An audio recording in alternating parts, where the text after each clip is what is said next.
His Royal Highness Prince Zaid bin Rad Al Hussein, our esteemed graduation speaker, faculty, staff, honored guests, parents, family members, and above all, the class of 2019.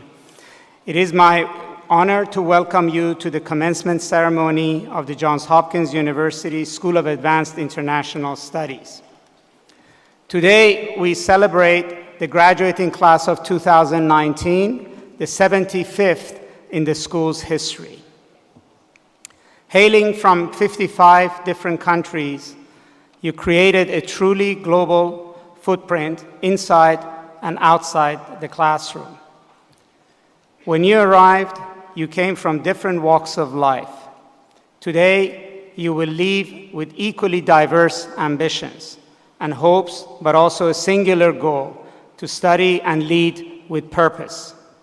Some of you will pursue careers in finance, others will help end conflicts, foster peace, or promote sustainable development.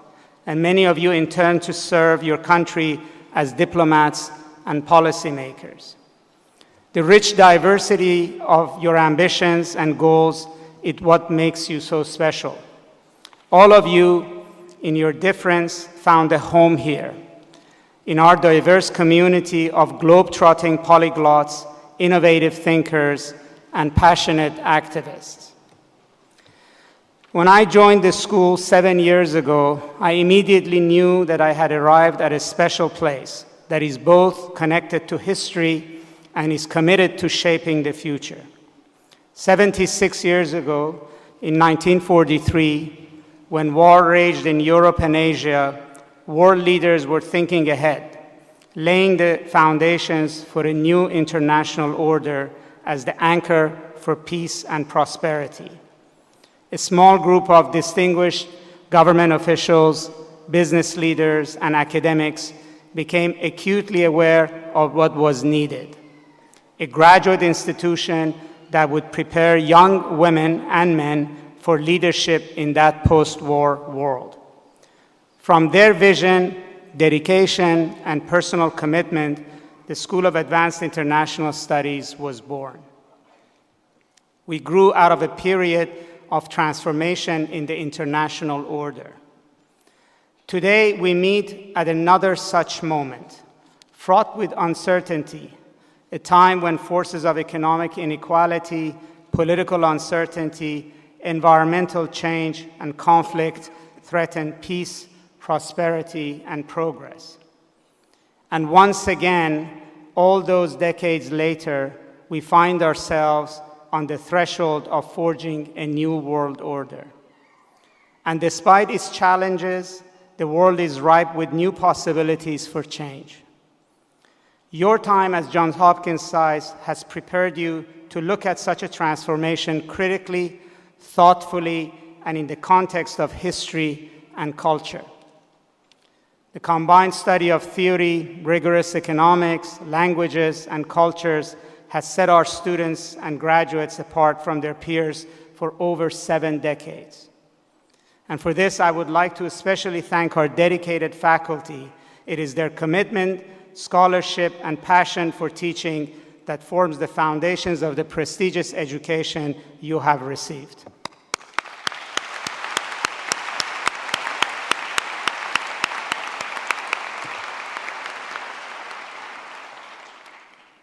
But success in the real world requires more than just what you have learned in the classroom. Who you are as people is just as important as the policies you will create, the solutions you will find, and the institutions you will lead. And that is why we pushed you beyond the classroom. You went to France, where you studied the psychology and tactics of the French resistance during World War II. In Morocco, you visited the port city of Tangier to study the relationship between the manufacturing sector and migration patterns. You traveled to Beijing to promote trade and investment in green products between China and Kenya. And in Mexico, you conducted fact-finding mission to study the relationship between trade and the human rights of working women. The hundreds of events we hosted in Washington, Bologna, and Nanjing even further expanded your experience. You engaged heads of state, war correspondents, central bankers, photojournalists, corporate leaders, as well as authors, artists, and thought leaders. You met Bill Gates, the co-chair of the Bill and Melinda Gates Foundation, who spoke to us about the future of American leadership in the world, and Congressman Walter Jones and Ro Khanna, who discussed bipartisan cooperation in U.S. foreign policy. Former Secretary of State Condoleezza Rice visited the school several times and inaugurated a series that celebrates women who inspire. This kind of experiential learning brought the world to you, and for students of international relations, there can be no better way to learn. And practically speaking, we cannot afford to do so otherwise. Every day, the news headlines remind us of the ever-present clarion call to those seeking a safer, more equitable, and just global order. And it is now time for you to respond. People who can understand and translate the complexities of a changing world and can lead effectively with that knowledge in hand are needed now more than ever before. As you lead, remember that you will not be alone. Today, you become a life member of an incredible alumni community made up of talented and ambitious friends, classmates, and those who came before you. Together, we all form an impressive professional network, reaching the highest levels of policymaking, the private sector, and civil society. Among our ranks are former Treasury Secretary Tim Geithner, CNN anchor Wolf Blitzer, former Secretary of State Madeleine Albright, the Nobel laureate Jody Williams, and the Honorable Sui Tiankai, China's ambassador to the United States. With this graduating class, the school's total number of alumni worldwide is now around 20,000. You will come to benefit from the generous support and guidance of this community. If there is one sentiment that uniformly defines our alumni, it is their desire to serve. Your class embodied this by working with community organizations to serve those in need. And you also joined club activities and much-needed cookie hours, while also diligently organizing school-wide activities like the International Dinner and the Cherry Blossom Ball. And for cultivating this rewarding student experience, I would like to recognize the hard work of the Student Government Association. And I would like to thank its president, dynamic and hardworking Joshua Henderson. He has shown outstanding commitment to his peers and to our institution. Thank you.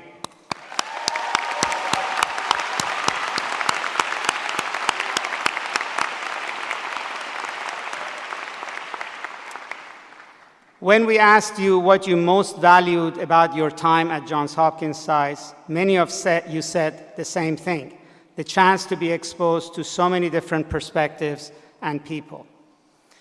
In DC, you studied at the Nitsa Cafe, debating everything from trade wars to American populism, all the while helping one another cram for the econometrics exam.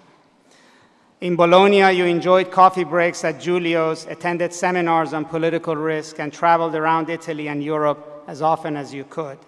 And in Beijing and Nanjing, you celebrated Chinese New Year up close while perfecting your language skills. And then there is everywhere in between, all of the other experiences that made your time here at SAIS so fulfilling.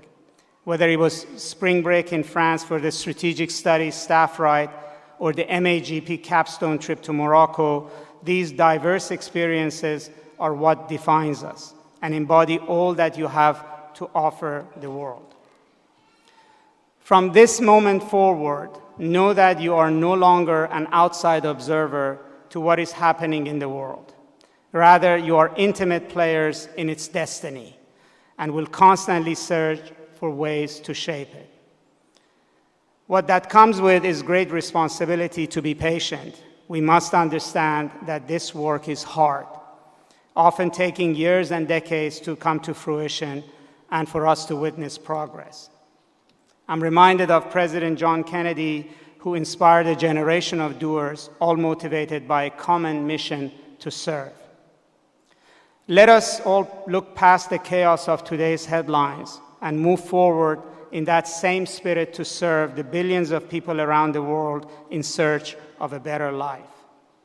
Johns Hopkins SAIS has provided you with a firm foundation to enter this world. It is now up to you to shape it and make it your own. Congratulations and good luck.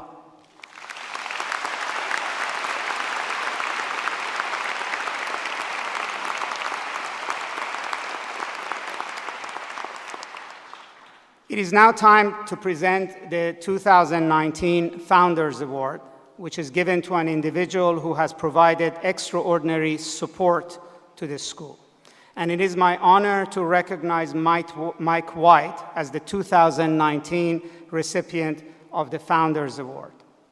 As a graduate of the class of 1976 and a member of SAIS Board of Advisors, Mike White has been a valuable member of the Johns Hopkins SAIS family.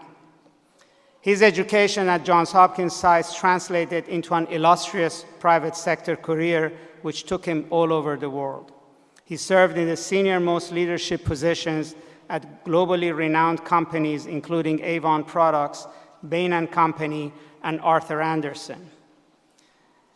Mr. White previously served as the president, CEO, and chairman of DirecTV, where he oversaw the operations and strategic direction of the company in the United States and in Latin America. And prior to that, he led PepsiCo International as its chief executive officer and also served as vice chairman of PepsiCo from 2003 to 2009. Mr. White spent a significant portion of his career at Frito-Lay Europe, Africa, and Middle East divisions, where he was president and chief executive officer. And additionally, he served in a variety of leadership roles at Frito-Lay International and Frito-Lay North America. We are proud of his accomplishments. He has been an excellent ambassador of all the Johns Hopkins SAIS education has to offer. And I'm personally grateful to him for his advice and friendship during my time as dean. Unfortunately, Mike could not be with us today, but please join me in thanking him for his dedication to Johns Hopkins SAIS.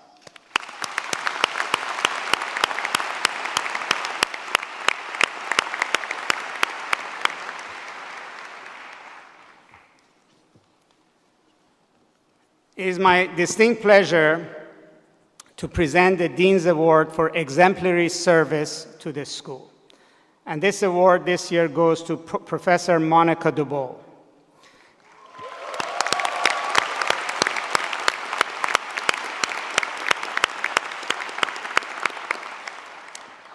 Professor Dubol is the director of Johns Hopkins SAIS's Latin America Studies Program and Emerging Market Specialization.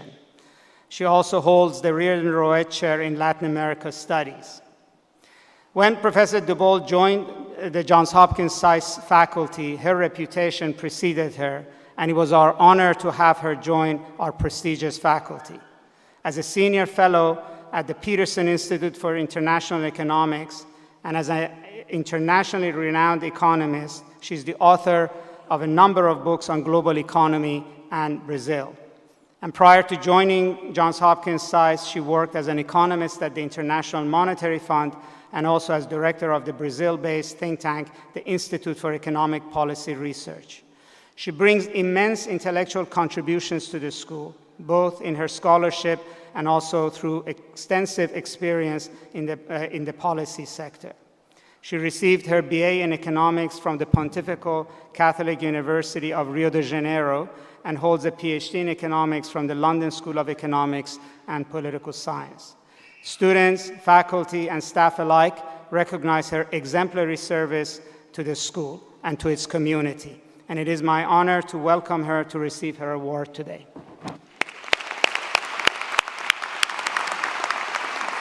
Congratulations and well done. Well done. Thank you.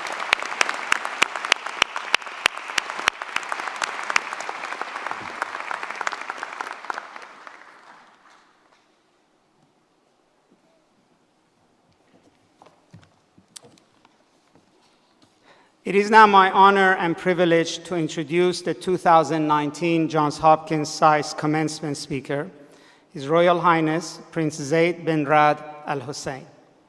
As a distinguished Jordanian diplomat, his illustrious career exemplifies all that we wish for our graduate students. In one of the many think pieces he wrote this year, Dr. Al Hussein asked a simple question. Amid cowardice, cruelty, and suffering, there are heroes. What if they all got together? I implore our graduates to consider the bravery associated with asking this question. It calls into question our willingness to respond to what is unjust, immoral, and against our values. In so doing, Dr. Al Hussein shares the secret to a successful career in international affairs. It is not just the coursework, internships, networking, and jobs that you undertake that matters. It is also standing up for your core values and working together that brings about change. Throughout his career, Dr. Al Hussein has reflected this sentiment. His commitment to promoting equality and world peace speaks across many sectors and disciplines, from international criminal justice to peace building. And his successes are the result of his hard work, but also his engagement and strong relationship with other global leaders. As a member of the Elders, a prestigious group of statesmen formed by Nelson Mandela, Dr. Al Hussein is one of the world's leading voices of change on the issue of human rights. Most recently, he served as the United Nations High Commissioner for Human Rights from 2014 to 2018. Dr. Al Hussein played a central role in the establishment of the International Criminal Court, and to this day, the courts around the world use the framework he put into place for fighting genocide and seeking justice for crimes against humanity. He's also an internationally recognized champion of gender equality. He authored a revolutionary report calling for the elimination of sexual exploitation and abuse in UN peacekeeping operations. Dr. Al Hussein's tireless works remind us all of that we can do to be agents of positive change in an ever-complex and changing world. And it is not surprising that he begins his educational journey at Johns Hopkins University, where he received a Bachelor's of Arts degree. And he later received a doctorate in philosophy from Cambridge University's Christ Church College.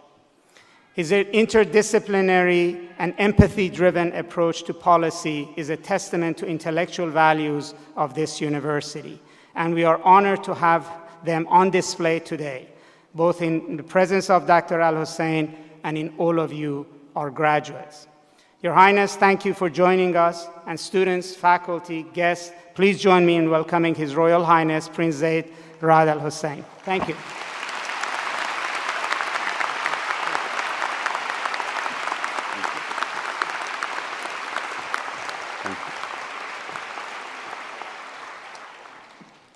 Thank you, Dean Nasser, for that very warm welcome.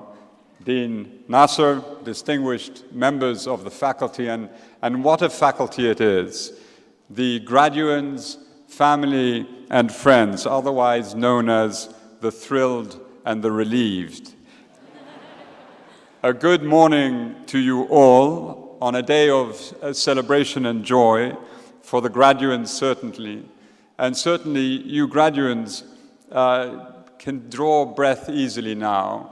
The stress has departed, but keep chewing the mints, because 2 days of alcohol poisoning will have their effect on the dean if you breathe all over him. One alone won't do much harm, but there are 800 of you. Now, my wife Sarah wasn't sure that I should even be saying this. She observed that not everyone is as delinquent as your generation was. Is that so? I see a lot of guilty grins around. So today you graduates must rejoice. You are, after all, graduating from one of the world's top schools for advanced international studies. Correction, the top school for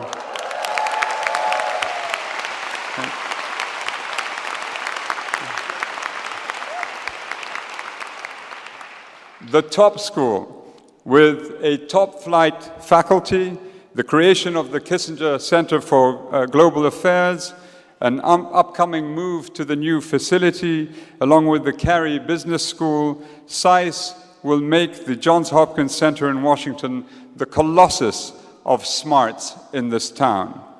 And being a Hopkins grad myself, and in this context, I find impartiality to be such a filthy word. Now, the last time I attended a SAIS graduation was in 1993, when my brother Firas took his degree, younger brother. And as teenagers, I never thought that he was, or I always thought that he was incapable of being capable. I'm delighted to report to you that he is now the World Bank's representative in Malaysia. So you see, SAIS is not just a top school, it's a house of miracles. I'm not sure he's going to like that. All that grind, the late nights, the very late nights, the panic and the fun, it's all part of life's design phase. Now, what lies ahead of you are 60 years of grind, late nights, panic and fun, but this is now implementation. Now, before you wreak havoc on the rest of us as you go about implementing, and in the intimacy of this setting, lean forward and listen. Here are some thought drops from Uncle Zaid. Parents, you may want to leave at this point. The executive summary of what follows consists of don't fall in love, gamble, betray, look up, be stubborn, play chess, don't play chess, divide and conquer, otherwise known as the Zaid variation of Machiavelli's The Prince. So, to the details. Don't fall in love, or fall in love, but not just quite now. And if you have already,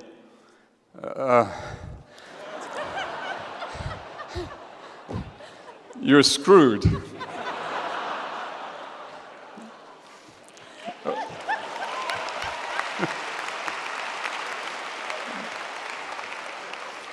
Okay. Look, don't break up. Stay together, please. And while creating a family is a blessing, perhaps the greatest blessing, some say, try to delay it as much as you can.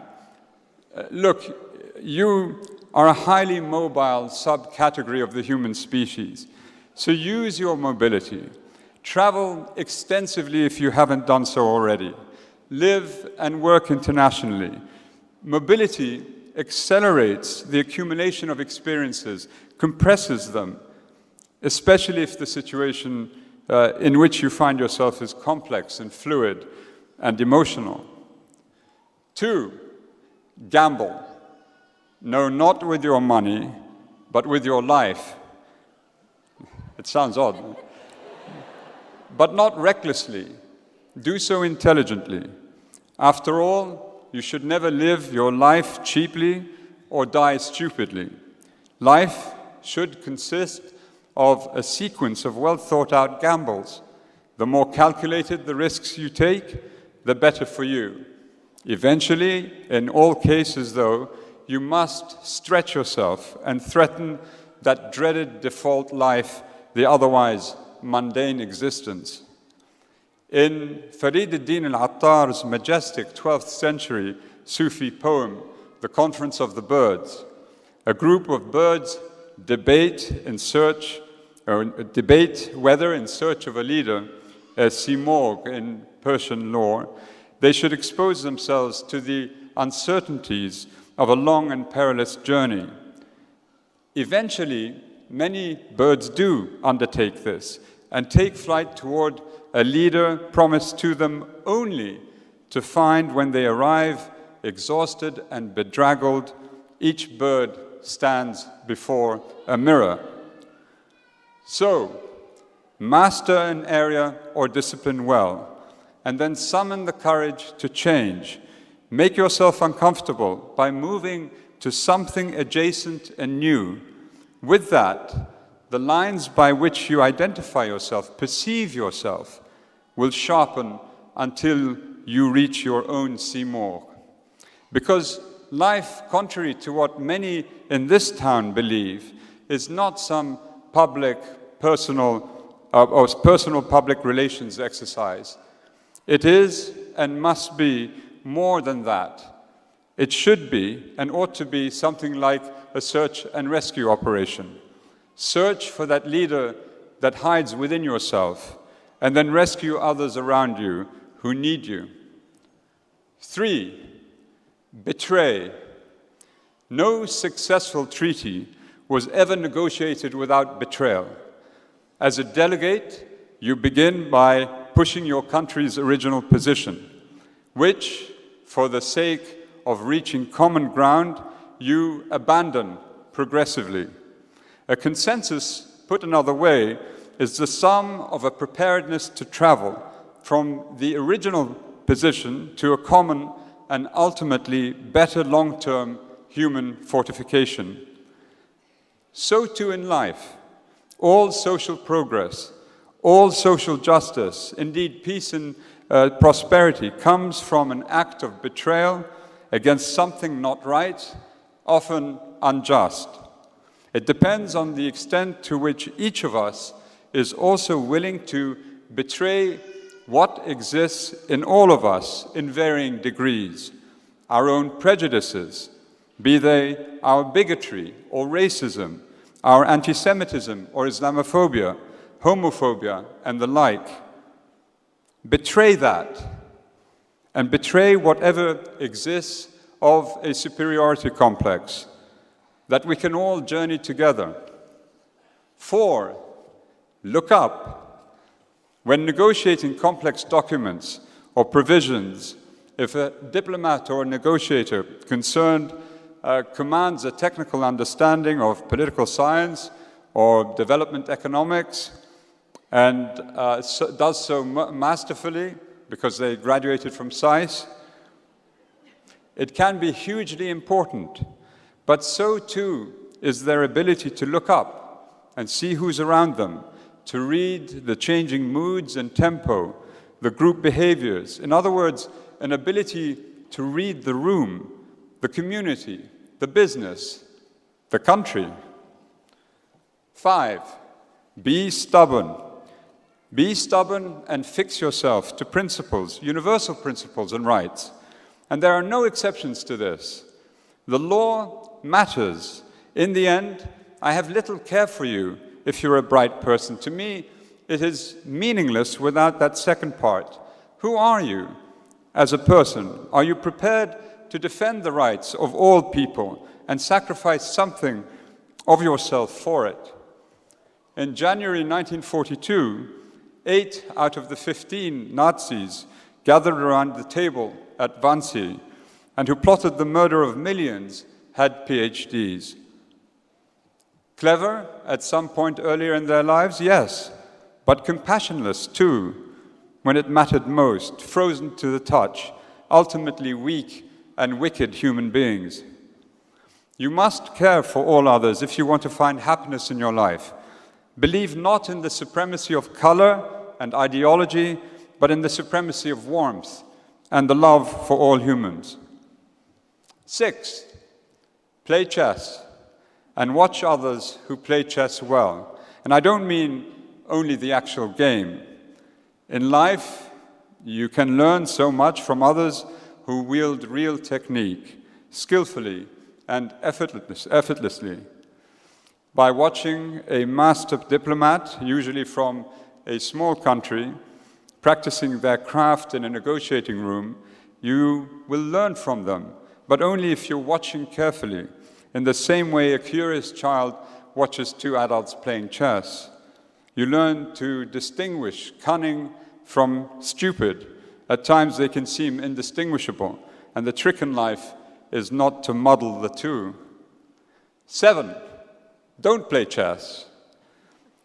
Muhammad al-Amin, the sixth caliph in the Abbasiya Caliphate, was playing chess in the summer of 813 AD at his palace in Baghdad, and so absorbed was he by the game, he failed to direct the defenses of his palace, then under intense attack from a rebel army. In the end, the walls were breached, he was caught, was taken to a room and killed. And I know what you're all thinking, yes, he did win the game. My fear, perhaps my greatest fear, is that on the morning before humanity's last day on Earth, the media headlines will say, markets rally, investors are happy. And our epitaph will be, here lies all of humanity endowed with reason and overwhelmed by foolishness. We simply cannot allow that to happen. Do not be like Muhammad al-Amin. Maintain your peripheral vision and understand what is happening around you. 8, finally, divide the fear within yourself and conquer it. Fear is the greatest impediment, not just to individual success, but to global security too. And allow me just to expand on this latter point for a few minutes. Never in human history has there been such a cacophony of sound. We are surrounded by it, hourly, bombarded with news stories, social media entries, pundits, experts, politicians, and journalists, all creating sound babble. It swirls before us and in our heads. We've become so disoriented, confused, that I, like so many others, feel like shutting it down. But dangerously, the noise also screens us from a silence lying behind it. And it's this void I want to expose by, yes, I know it, making some sound.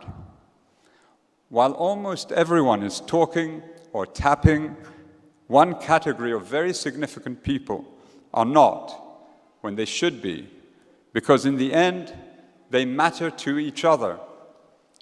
For years now, I have noticed how heads of state and government who ought to be calling out their peers over gross human rights abuses almost always fail to say anything at all. So many of the leaders viewed by the global human rights community as hostile to a broad rights-based agenda enjoy the silence of their peers. Duterte of the Philippines, for example, has had thousands of people killed extrajudicially and has spewed the most outrageous comments toward women. Who, at the head of state or government level, has criticized him openly and regularly? Orban of Hungary makes racist remarks openly, unashamedly. And is there any head of state or government who has consistently taken him to task, from the global south or from the global north, for that matter?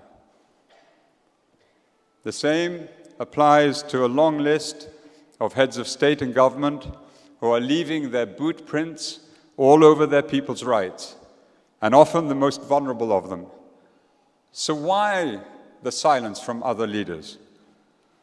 For one, scores of advisors will argue, well, if you attack them, you will only invite attack upon yourself. And don't forget those investment and trade considerations, including arms sales. Not an unreasonable line of argument, you may think, but to me, it's simply excuses on parade, meant to hide the cowardice and weakness of the character of the leader concerned. Either the individual leader is committed to human rights or they're not. It's as basic as that. There is no halfway house. And don't get me started on the scores of weak leaders who will speak up only once they leave office. Again, fear. Now, some heads of state and government may take a traditional view and believe it is simply not their place to speak about the conduct of their counterparts when it comes to matters of domestic concern. From a human rights law perspective, that argument is empty. The rights of everyone matter to everyone. I recently heard the Russian political activist Vladimir Kara-Murza remark that if leaders can treat their own people brutally, just imagine what they can do to you. And the Russians should know better than most.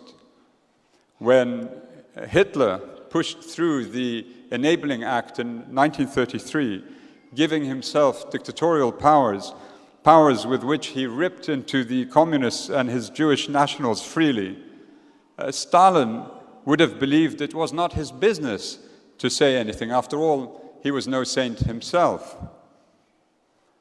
In the early hours of the 30th of June, 1941, however, as the Soviet leader sat in his dacha, virtually paralyzed in the face of Hitler's invading armies, he may have well felt differently, maybe, just maybe, in ruminating nervously to himself, he anticipated Simon and Garfunkel's most famous song and mumbled quietly, "Hello, darkness, my old friend." You are some of the smartest people on this earth. Privileged, yes, sharp edges too.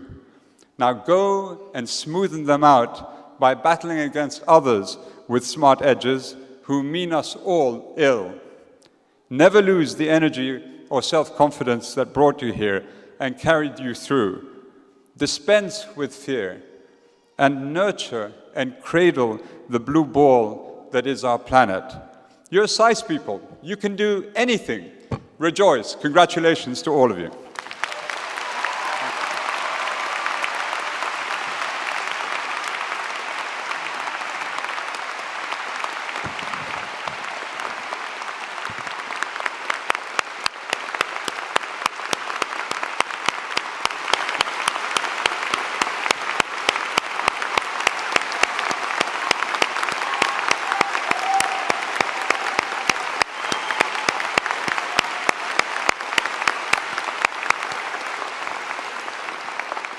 Your Highness, thank you very much for that poignant and timely call to action to our graduates. I also can understand why in your profession it's good to have one sense of humor. With that said, class of 2019, it is now time to receive your degrees, the moment you've been waiting for.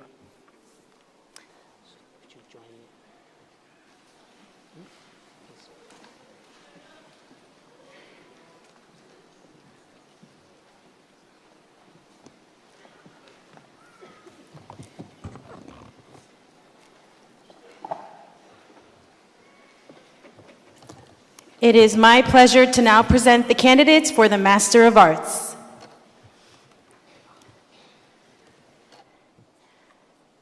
Let's give them a hand as they come forward.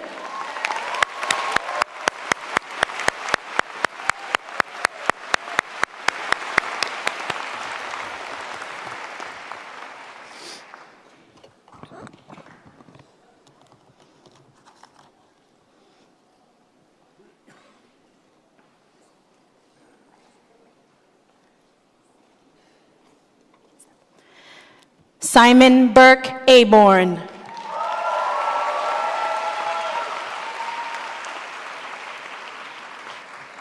Ayoboni Akindolye. Numan Aksoy. Naomi Rose Alexander. Charles Allegar.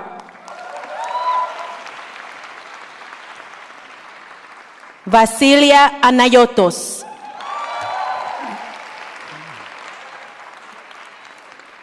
Jacob Michael Ansel.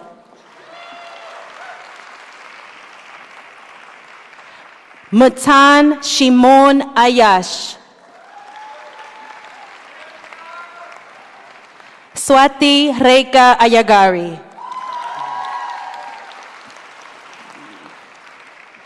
Leonardo Petrush Baliero. Aditya Ashok Balu.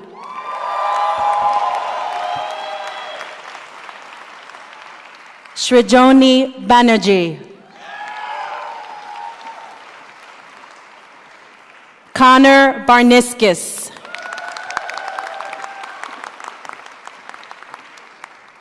Matthew Batarse. Emma Sophia Bates. Jonathan Frederick Beeler.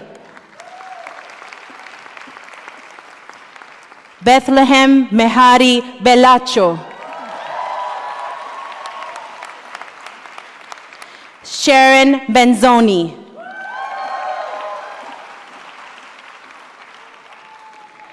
Anna Elizabeth Berger.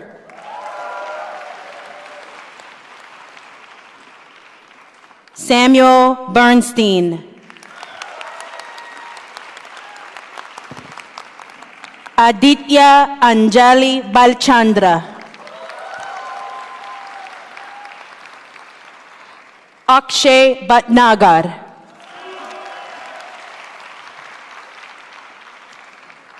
Rohini Bamik.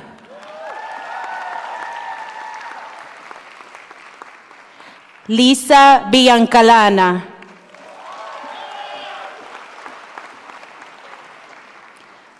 Regina Black. India Boland. Walter Sampson Boone IV.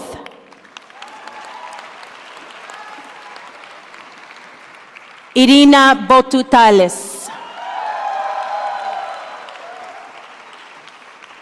Michelle Jeanette Bouchard.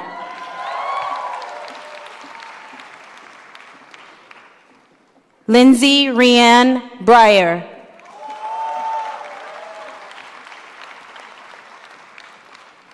Josh Brickman. Greg Mercer Brown. William Burchell. Fernanda Canessa.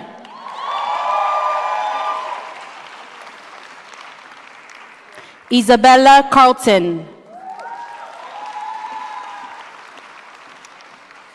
Joel Redmond Carter. Milena Casabella.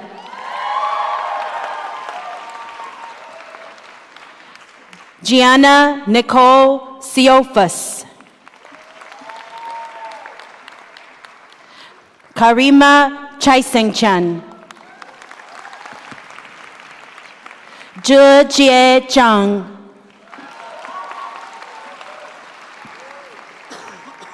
Chu Xuan Chao. Li Shu Chen. Su Yao Chen.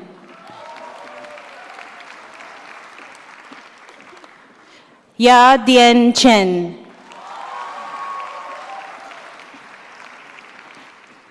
Dan Chung. Pei Xuan Xiang.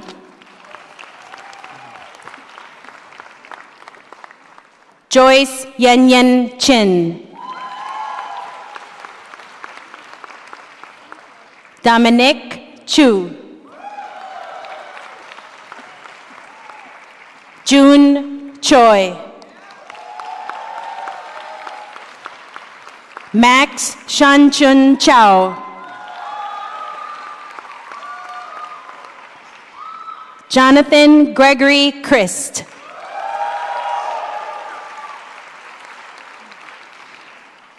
Sarah Hunter Christoph.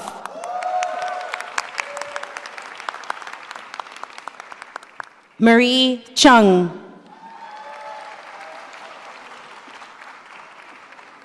Kyle William Churchman. Eric Claver. Kamal Antonio Clayton. Samuel Ellsworth Cleaves.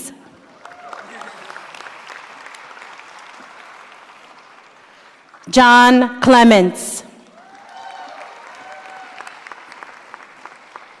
Maureen Clordy.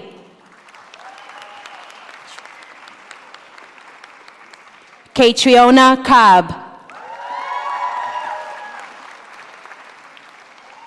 Jamie Lynn Coleman. Corey James Combs. Clayton Conley. Becca Corazzi.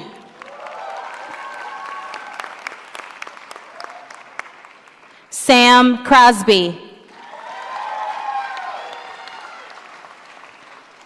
Ashley Ann Curtis.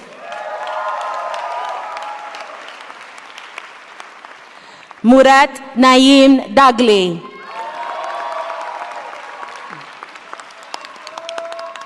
Luis Dalmau.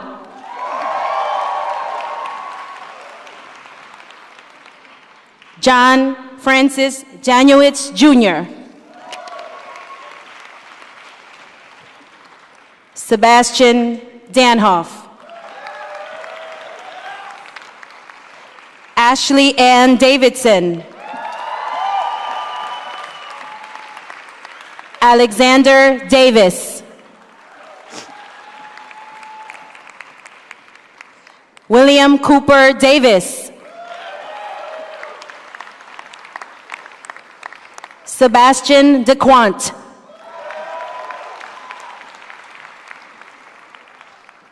Allison Artisan Decker. Elaine Lida Dalin. Sarina Dwan. Danielle Elizabeth Doubt.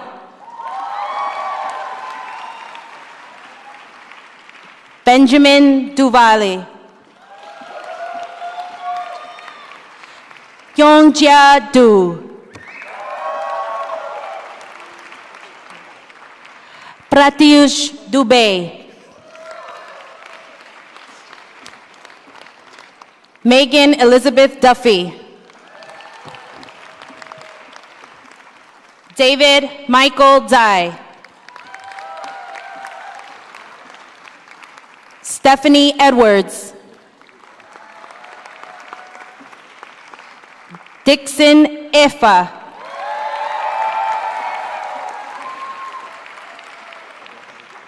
Larena Zara Maria Adriana.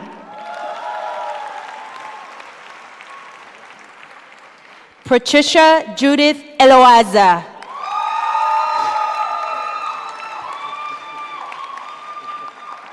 Nadia Esham Binti Esham. Jushun Fang.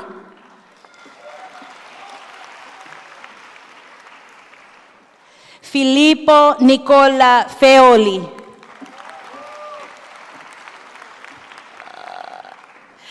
Enrique Ferreira dos Santos Vicente.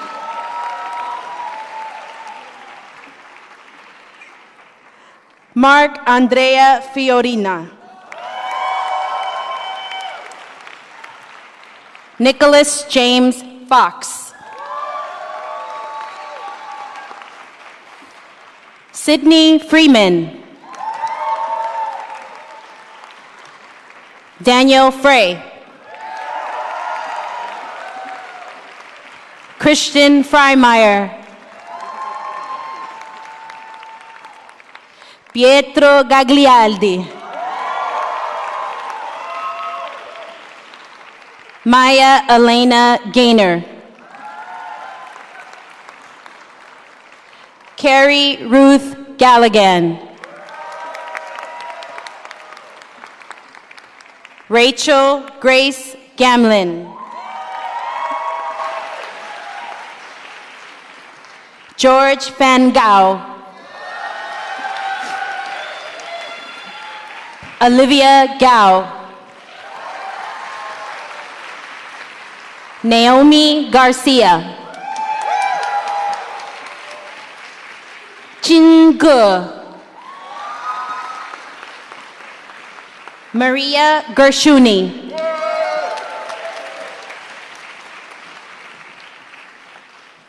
Shervin Ali Hafari.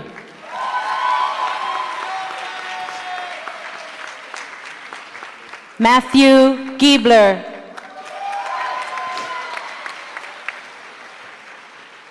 Dana Michelle Goldsmith. Lydia Gregg.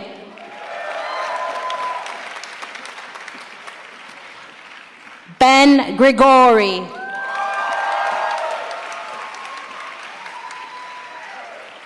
Cassidy Lynn Gross. Spencer Gross. Amanda Gulick. Soo Yeon Ham.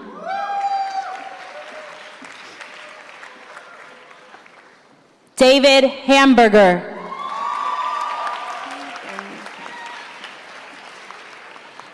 Yi Jen Han.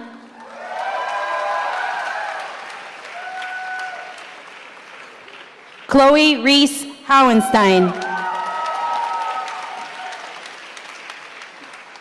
Stephanie Haven.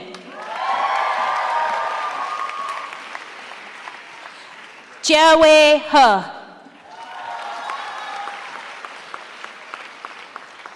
Malto Helixo.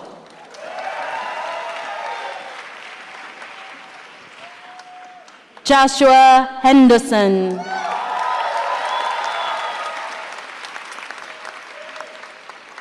Lansdale Gislin Sasser Henderson. Sarah Elizabeth Hiei Haywood.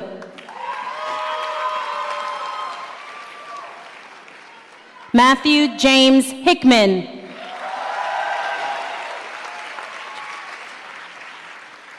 Cho Tuibao Huang.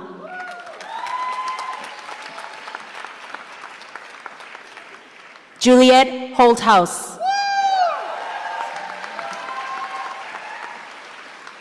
Sunwan Hong. Chen Yang Huang. Xiao Jia Huang. Yufan Huang.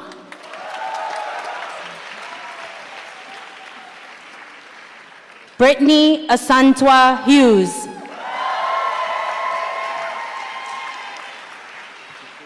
Joel Jagger. Minju Zhang. Yongjin Jiang.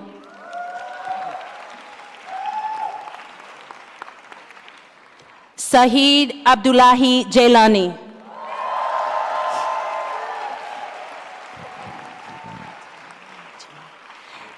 Tianyi Jiang. Yangqing Jian.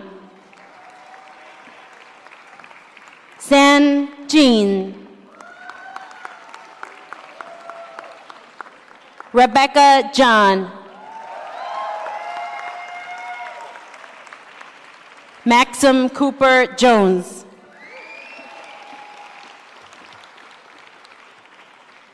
Alexia Jordan.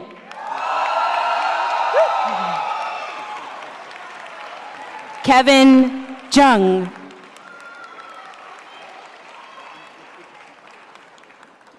Nathaniel Cato.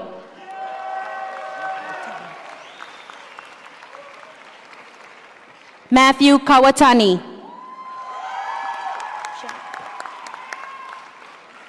Fiona Yu Chiao Ke.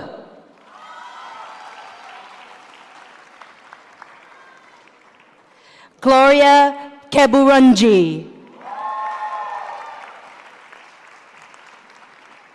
Tyler Kellerman.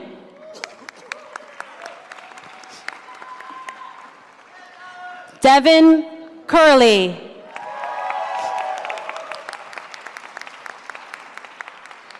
Kiara Kessler. Rachit Ketan. Sabiha Noreen Khan.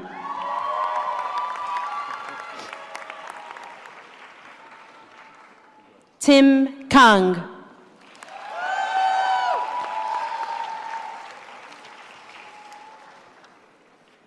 Michelle Kazarian.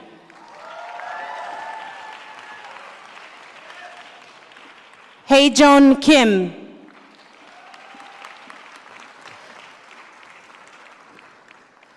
Rebecca Y. Kim.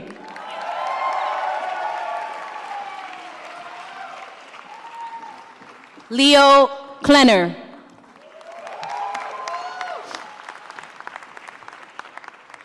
Matthew Benoit Kimmerline.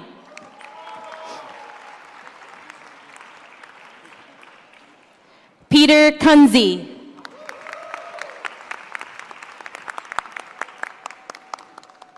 Piotr Sergeyevich.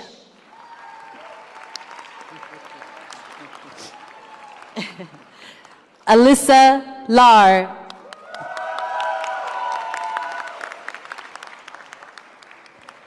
Albert Lai.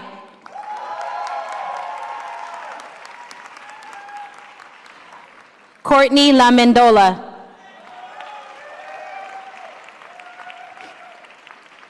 Carolyn Lang. Joseph Anthony Lantig.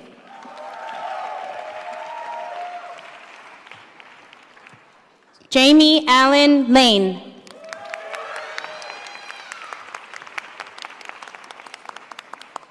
David Lederer.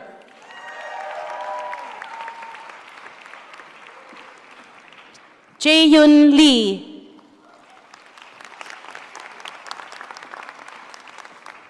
Jisoo Jamie Lee. Jung-Hoon Lee. Susanna S. Lee.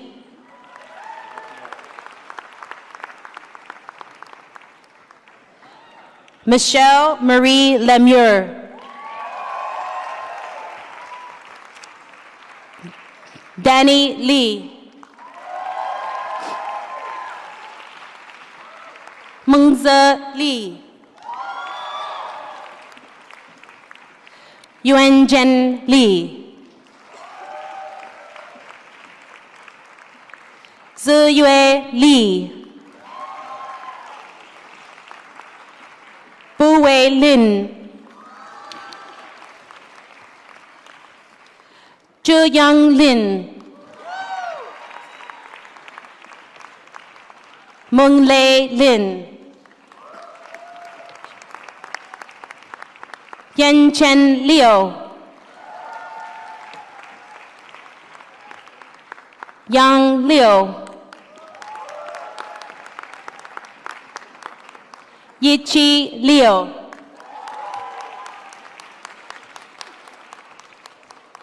Yunig Liu.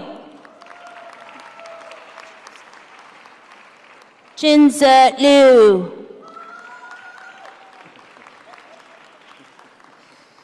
Yo Liu. Jia Yi Ma.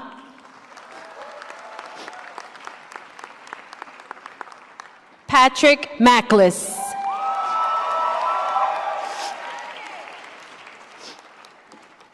Michael B. Marone.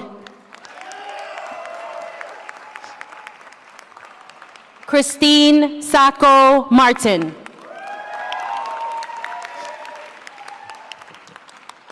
Daniel Ray Martin.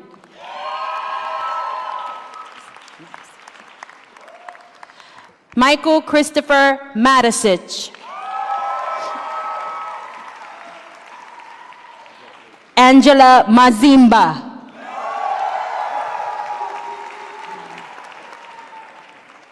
Patrick Thomas McEnany.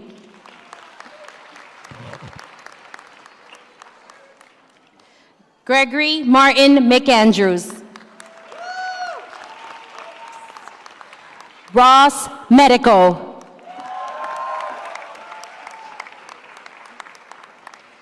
Jesse Metzger. Roy Yu-Mi. Felicia Midi.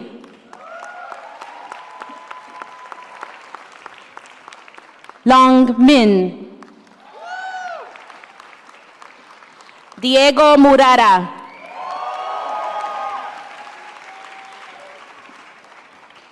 Kate Murray. Drupad Nag. Yasmin Nasser.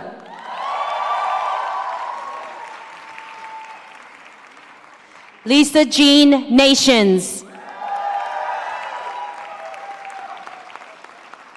Savannah Rose Newman.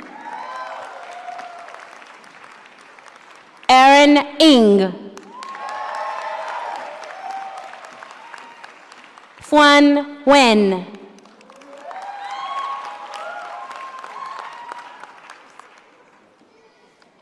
Asibula Niazi.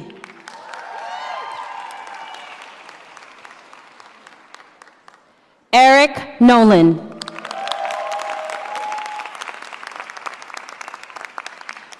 Kayla Ann Nunn. Malin Nusari.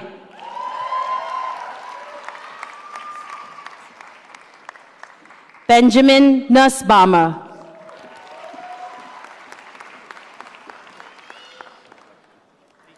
Jesus is Lord Wajuko.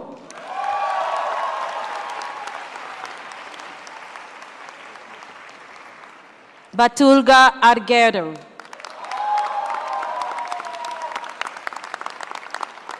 Caitlin O'Grady. Chineze Olive Okafor. Daniel O'Keefe. Ola Tamaj Balash.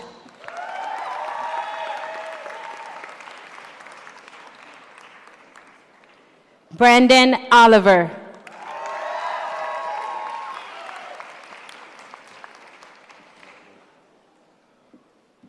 Estelle O.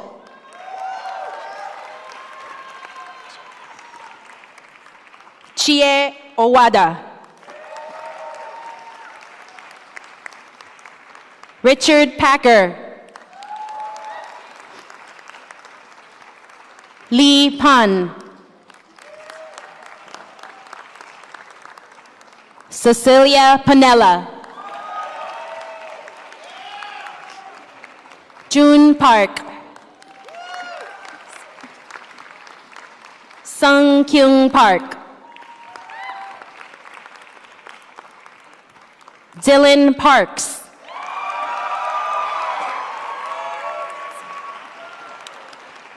James O'Mara Pattison. Ted Pearson. Juan Jose Pedrosa. Adwa Konedu Purby.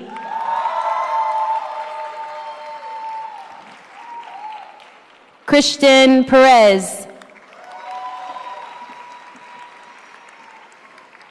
Ángel Pérez Cortés.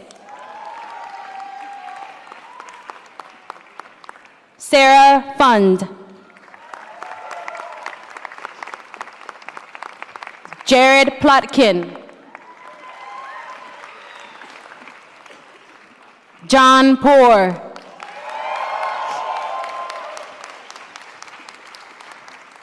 Dong Chi.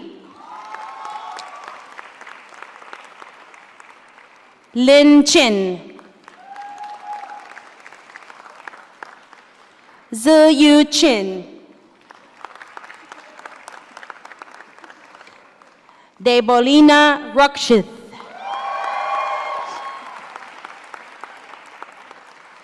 Zeba Rashan. Corey Ray.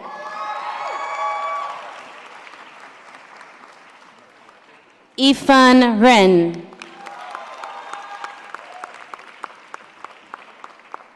Matthew Reynolds. Sam Christopher Reynolds.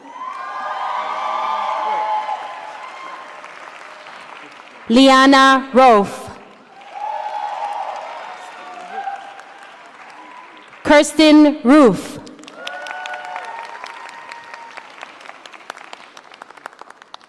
Max Rossino. Taylor Roth. Stephen Rotler. Carlos Ruiz Hernández.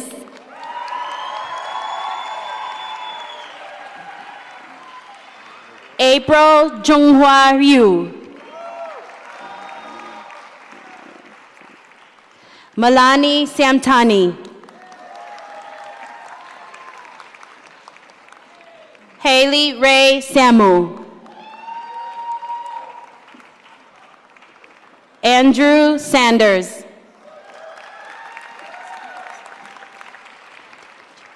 Nicholas Raditya Santoso.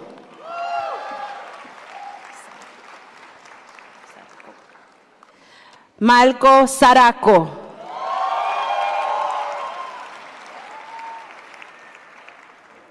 Andrew Bray Sartorius. Teddy Saul.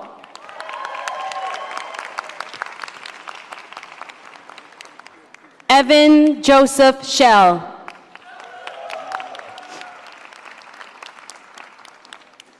Molly Schreppel.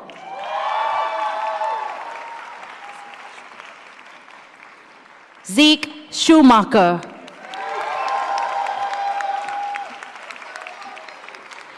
Megan Seibolt. Stephanie Sepulveda.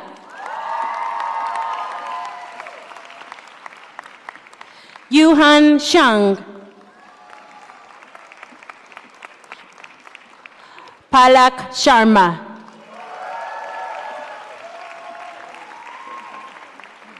Rohao Shin.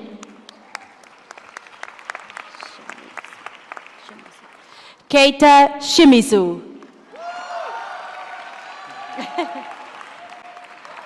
Dong Shin. Jennifer Shin. Leland Seidel. Harrison Siegel.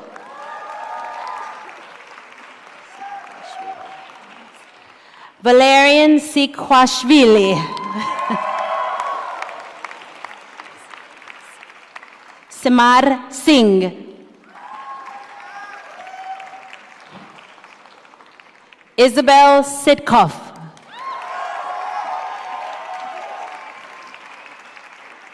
Terrell Jostrom.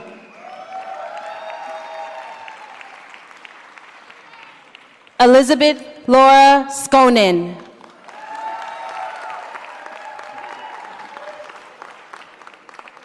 Sophia Josephine Smith.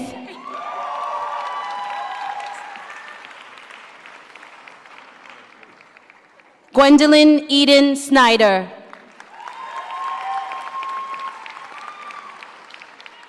Yuna Song.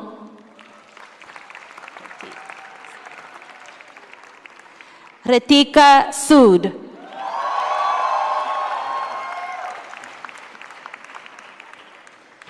Ridwan Sorunke.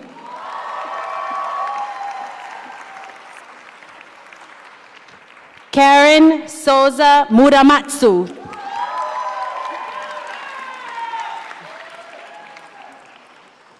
Susanna Moore Sprague. David Stack.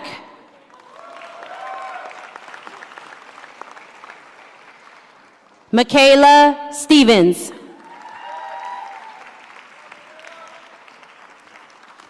Daniel Stern. Julian Hawkins Strawn.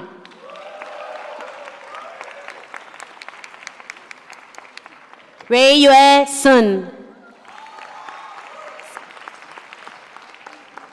Wen Ye Sun. Xiao Chun Sun. Sunny Yuching Sun. Mung Chen Soa.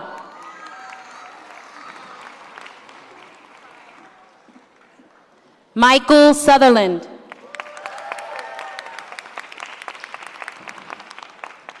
Kelsey Ray Sweeney.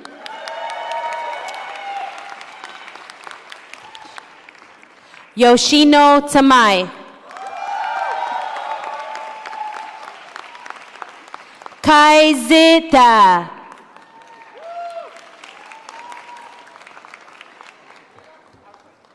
Daniel Thompson.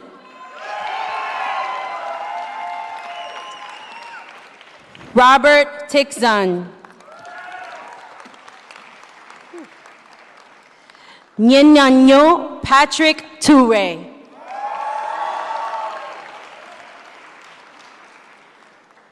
Ethan Trainer. Veronica Manuela Trujillo.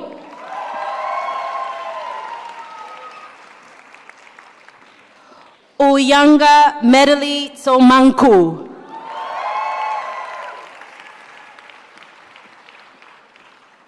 Natalie Natsumi Tsukano. Valerie Tucker.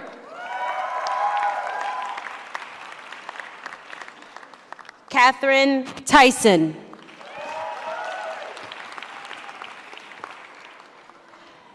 Emily King Erhammer.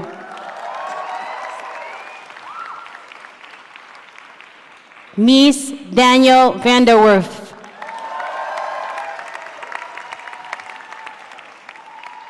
Christian Van Eden.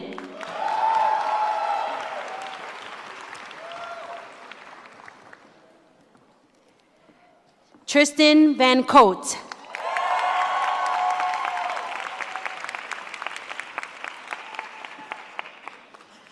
Sri Venkataranaman.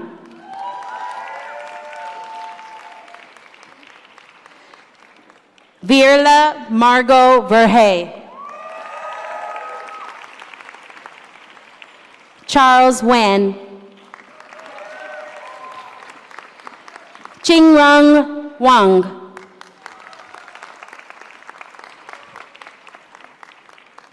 Reining Wang. Wei Chung Wang. Yuchi Wang. Maura Weber.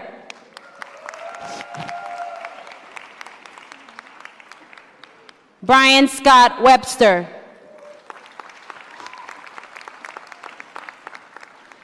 Xinyu Wen.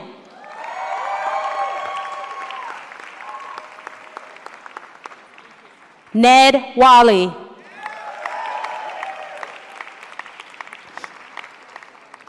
Ava Margaret White.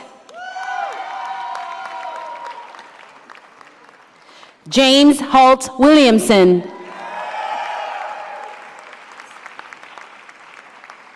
Miranda Kate Wilson.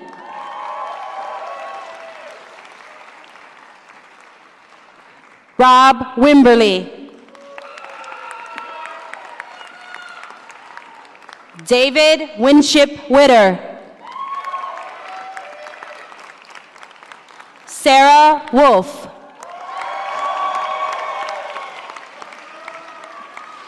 Maria Beleng Wu.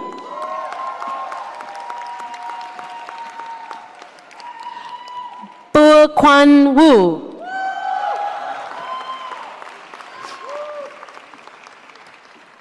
Yufei Wu. Lucy Schwuster.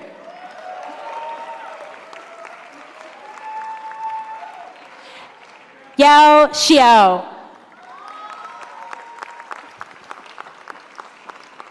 Lin Shu. Yini Leah Shu.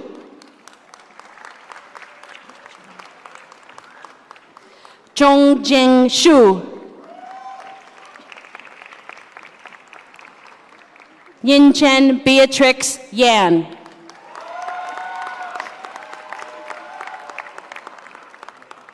Lin Yang. Chen Yang. Mende Tuji Yangden.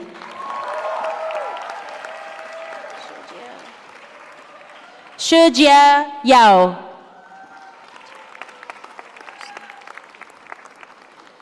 Zongfu Yao. Wongbin Ya. Sarah Ann Ye. Ao Yin. Yi Yin. Kento Yoshimura.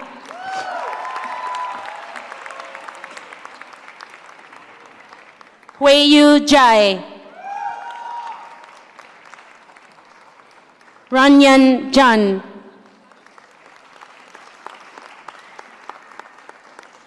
Chenny Zhang.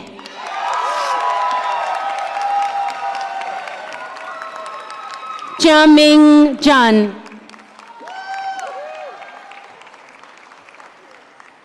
Tingyun Zhang. Wenny Zhang. Ilun Zhan.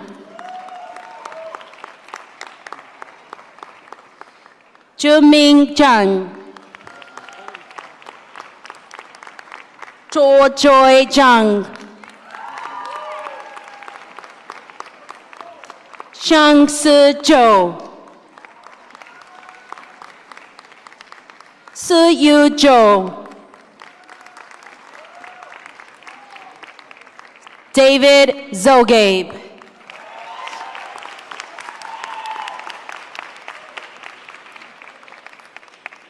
All right. Sorry, I needed a water break. It is now my pleasure to present the candidates for the Master of International Public Policy.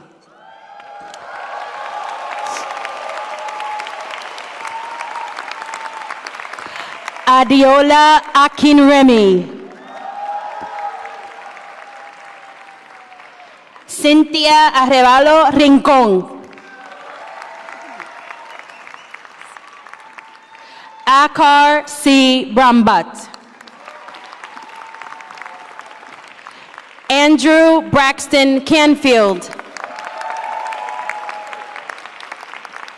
Catherine Maria Castro.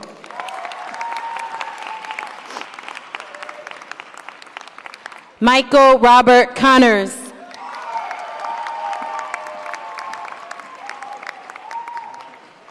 Colleen Denny. Inigo Febrel Benlock.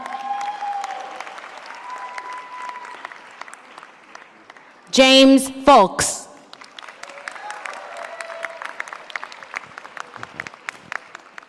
Christopher Gage. Mike Gonzalez. James Gumielmi. Ryosuke Hanafusa. Fazil Haq Hakmal. Stephen Michael Harmon. Andrew Herendine. Yuki Hirakawa. Jonathan Holtz.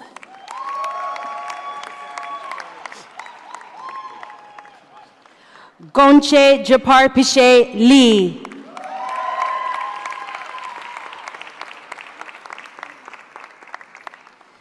Yoon-hee Kim.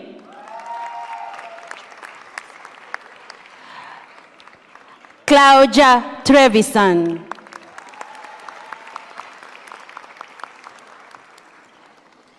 Alex Litz.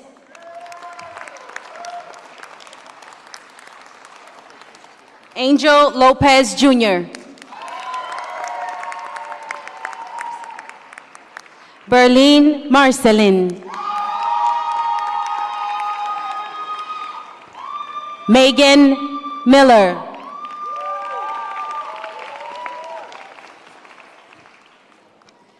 Richard Minkwitz. Janet Coach Mochama. Mupwaya Mukatwa, excuse me.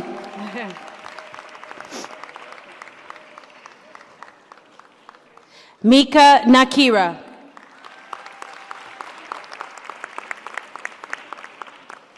Andrew Sherwood Norberg. Roderick Marcial O'Connor.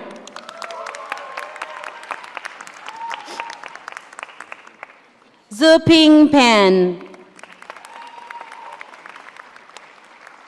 Aaron Park. James Powers. Aaron Michael Probst. Alexander Ramos. Ruben Ramos.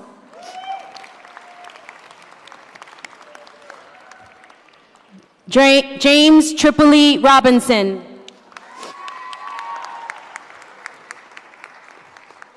Kevin Root.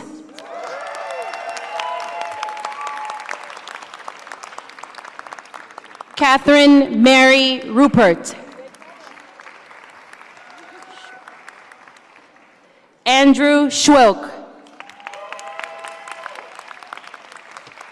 Justin Simeon.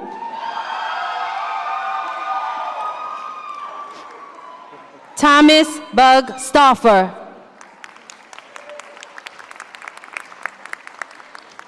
Heli Ilieva Stoyanova. Philip R. Travelant. Natalia Watkins Freire. Christopher L. Wong. Yoko Yoshida.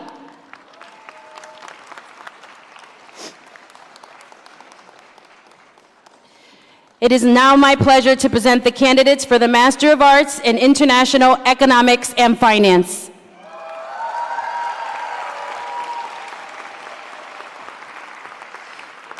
Yusuf Coate. James Applegate. Apur Bhargav. McCullough Robert Casey.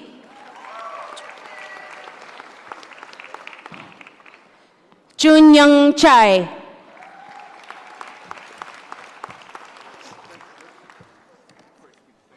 Agata Joanna Chasulska.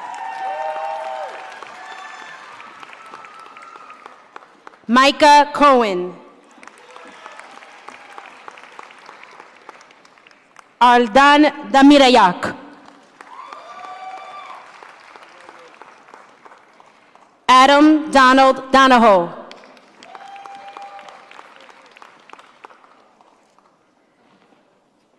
Yara Eid.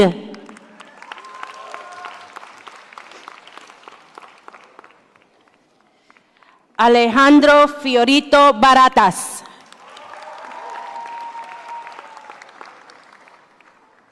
Kevin Gavora.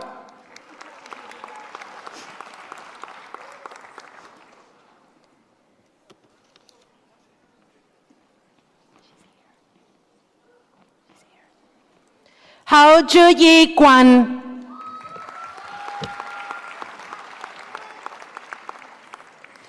Yusako Kawashima.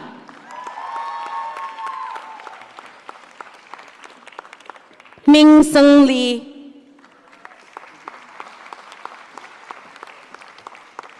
Sydney Levine.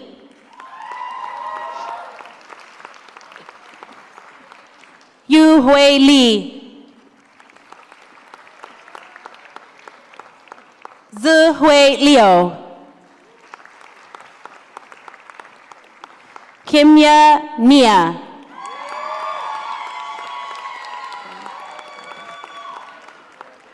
Frank Watara.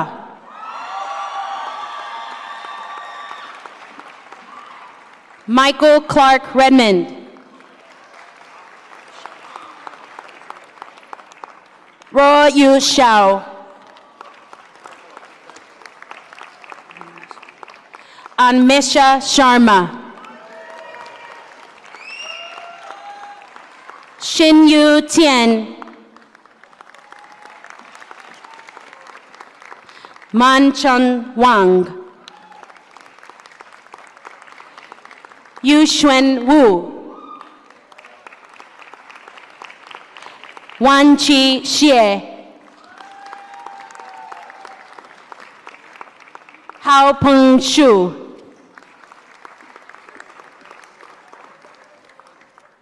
Qiao Yan Yin.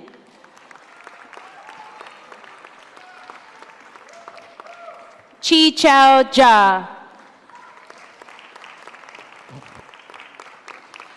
Zongpeng Zhang.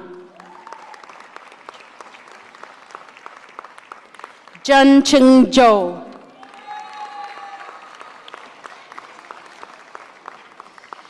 It is now my pleasure to present the candidates for the Master of Arts in Global Policy.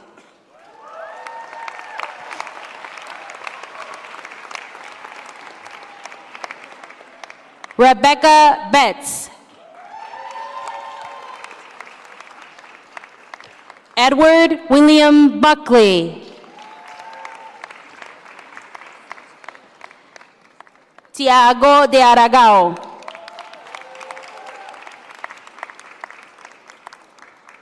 Charlotte Brady Fallon. Hannah Ferguson. Jessica Rojek Giffen.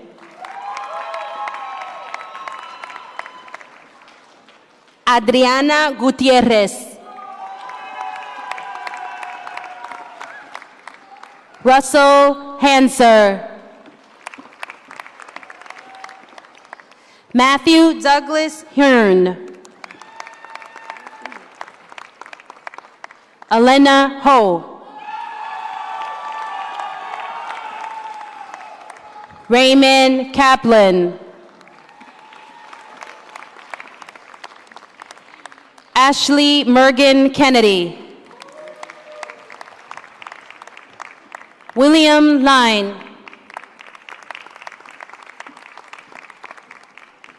Sofia Machado.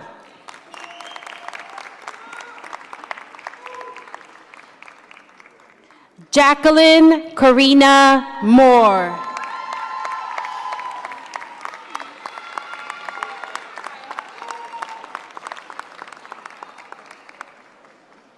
Martin Morales.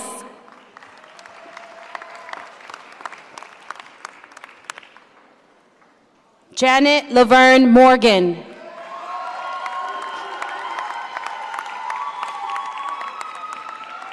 Craig Scott Morris.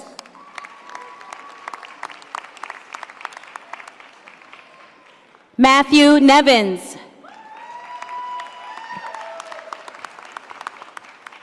Peter Patterson. Niru Pradhan. Jose Gabriel Salazar Guerrero.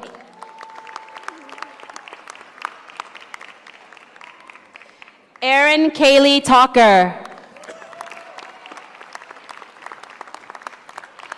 John F. Vidania.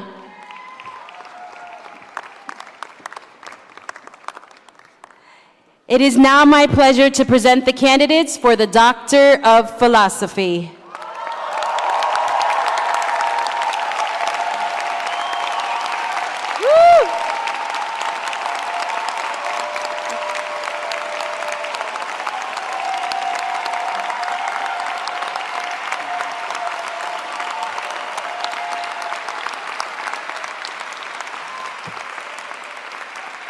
Song Yuen Leo, dissertation title, Sovereign Leverage Funds and Financial Statecraft, a comparative analysis of China and Japan.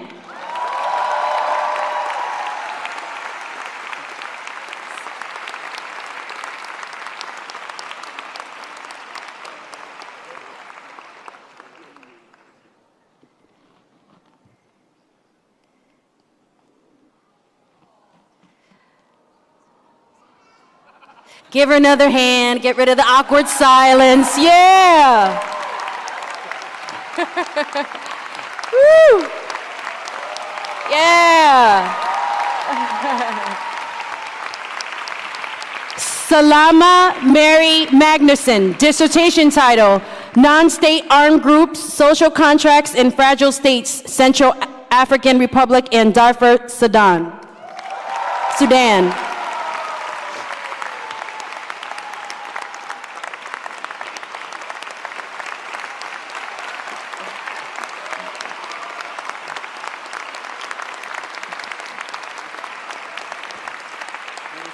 Allison Akiko Oakley, dissertation title, Anatomy of Authority, Informal Political Networks and the Mobilization of Indonesia's Elite.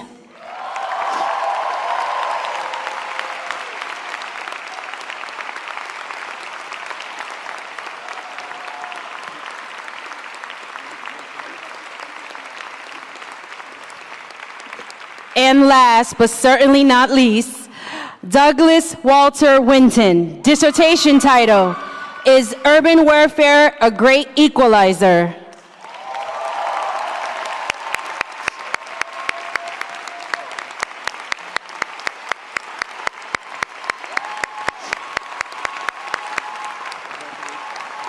Please join me in congratulating all of our graduates.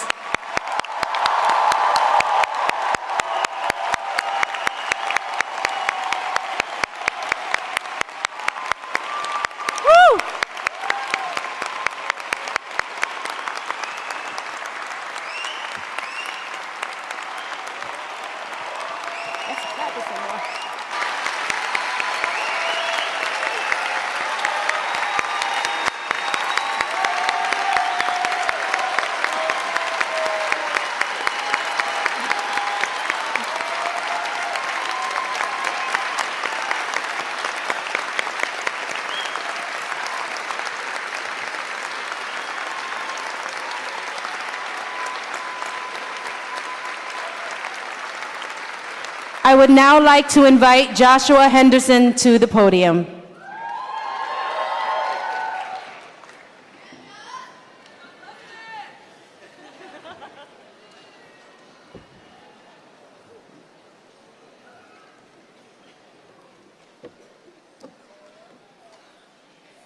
Good afternoon. Dean Nasser, Your Royal Highness Zeid Ra'ad Al Hussein, faculty and staff, distinguished guests, and welcome to family and friends of the graduates, and of course, congratulations to the class of 2019.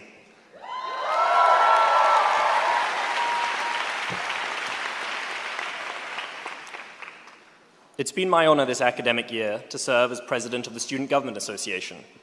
The SGA has been responsible for representing students' interests to the SAIS administration. And boy, have we had a lot of feedback.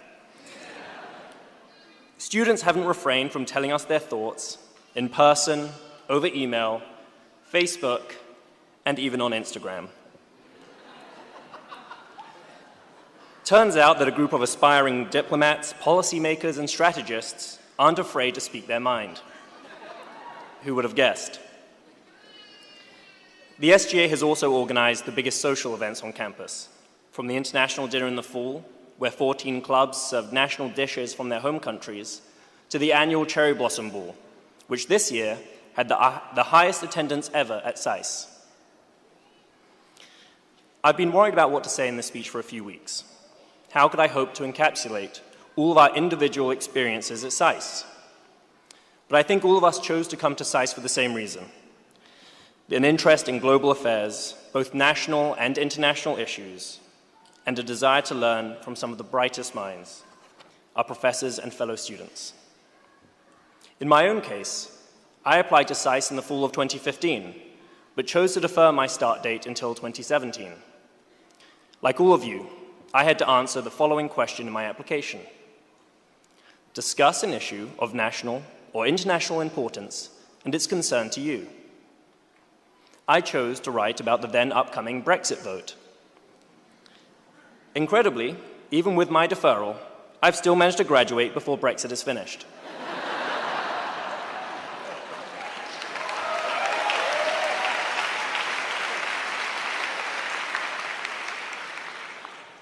While that situation hasn't changed significantly in the last 3 years, I know all of us have changed during our time at SAIS. No matter which degree program we are in, or whether we spent a year in DC, Bologna, or Nanjing, we've all learned skills that are necessary to improve the world. The graduates here today have all had unique SAIS experiences. Our coursework has taught us a variety of disciplines, while the trips we've taken across the country and around the world have opened our eyes to the issues we've studied. Whether we had to write a campaign analysis for strategic studies, a thesis for Middle East studies, or, well, to be honest, I'm not sure what you do in Canadian studies.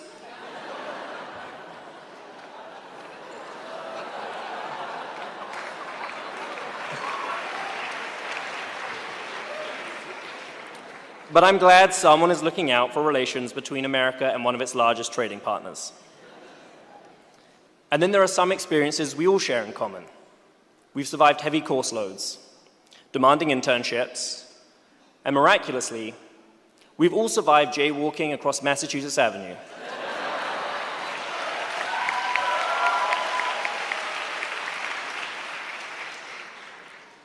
Many students have told me their fondest memories at SAIS have been the trips we've all had a chance to take.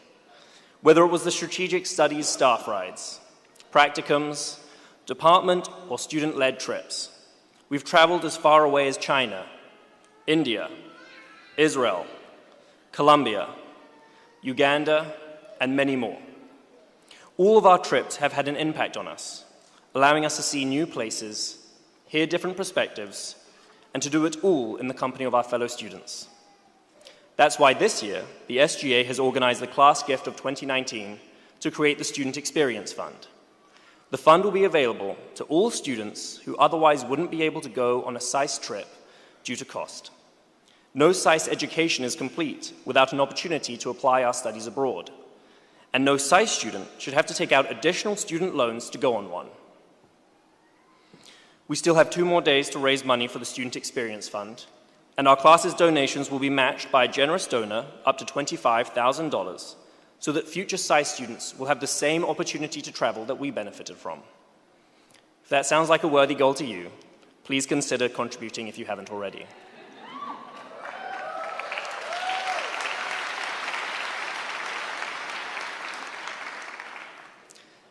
Now as we sit here at graduation, many of us are probably asking ourselves the same question. Why didn't we defer a few more years so we could study in the museum?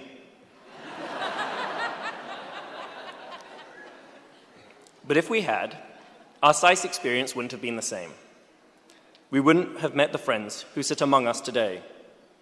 Friends who've helped us survive problem sets, told us what the required reading was about, or just listened when the stress and weight of it all seemed like too much to bear. These are the friends we'll call when we're passing through cities long after we've graduated, when we have time for a coffee or beer, or just need a couch to crash on before our next flight to an international location. What's important is not where we're from, but where we are going.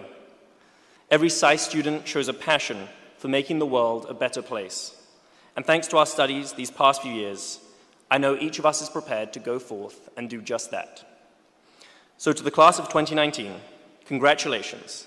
And most importantly, thanks for making these past couple of years unforgettable. Thank you.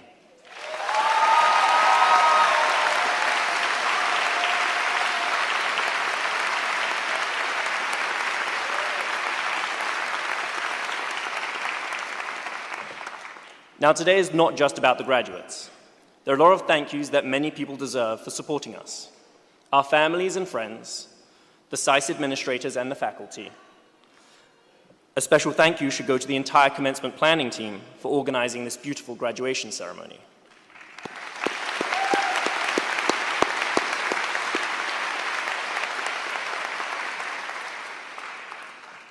I would also like to give a thank you to Dean Nasser and Executive Vice Dean Cohen. Throughout the year, they have had many meetings with students, some of which I've had the opportunity to be a part of. They each show a tremendous degree of empathy for the interests and concerns of students, and I know they will continue this effort in transparency and communication going forward. As SAIS changes for the future, SAIS students, alumni, and those students yet to start are very fortunate to have Deans Nasser and Cohen to help prepare SAIS for the next 75 years. This year, the Student Government Association restarted the Excellence in Teaching Awards for students to recognize our outstanding faculty and show our appreciation for their contribution to the SAIS experience. We are pleased to announce the 2019 winners of the 5 categories. The winner of the Teaching Prize in Economics is Professor John Harrington.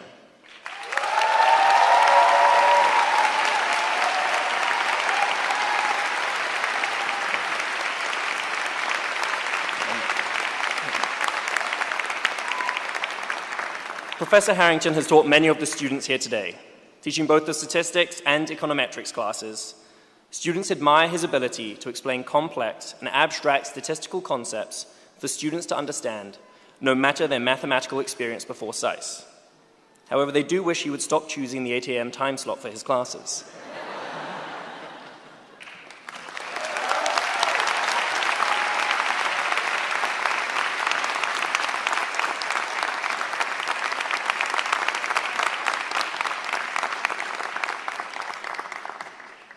Maintenant, je dois pratiquer mon français, même si c'est mauvais.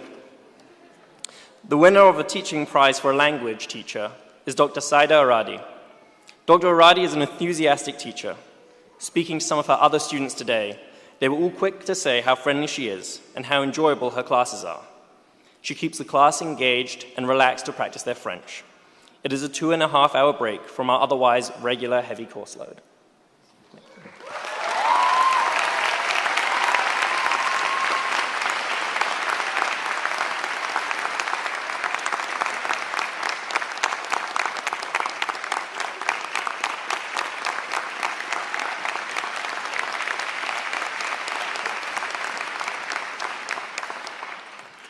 The winner of the Teaching Prize in a Policy program is Professor Daniel Honig.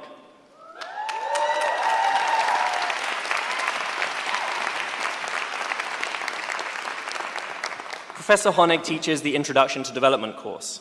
He's helped all of the international development students begin their time at SAIS and gain an enthusiasm for the subject. As he often reminds his students, he is from Detroit. But most importantly, he's a fellow Michigan alum. Go Blue!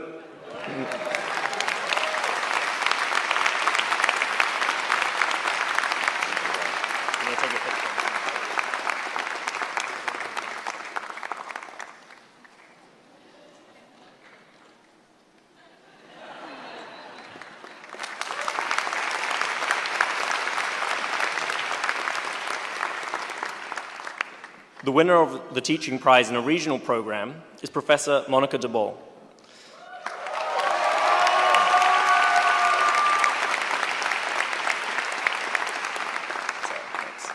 As you've already heard, she is the head of the Latin American Studies program. She has a marvelous ability to connect the economic models students learn in her classroom to contemporary events, and she shares and passes on her passion and drive for these issues. With more than 30,000 Twitter followers, 2 weekly columns in major Brazilian newspapers, and helping to organize the Latin American Studies trip to Colombia, everyone is amazed she still has time to teach.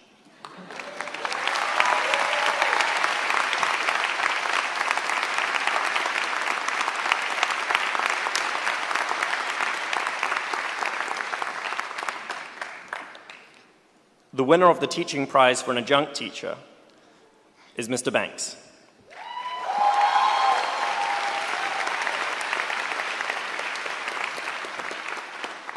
Mr. Banks is a tough grader and likes to cold call. Although he says he's the bad cop, when students receive their memos back and he has provided several pages of notes about what he liked, didn't like, and how we can improve them in the future, we know he cares deeply for his students.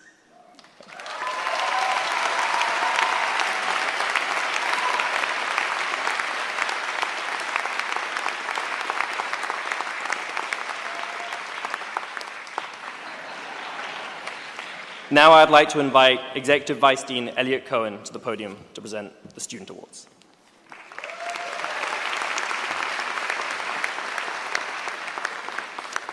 Good afternoon. The Christian A. Herder Award was established by the Friends and Associates of the school's co-founder, Christian A. Herder.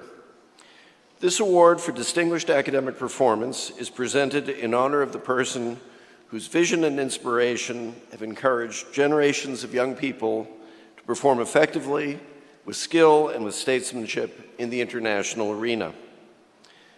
The Herder Award is given to students in the second-year class with the highest grade point average for the first 3 semesters. This year, the winners of the Christian A. Herder Award goes to 5 of our students. As your name is called, will you please come to the podium with the other recipients to receive your award. Maya Alina Gaynor,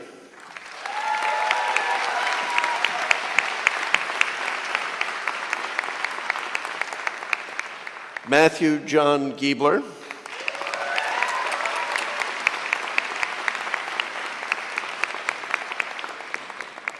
Chao T. Bao Wang,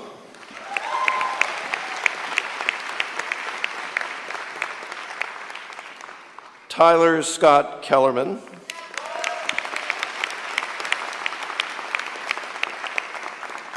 Megan Joan Seibold. Congratulations.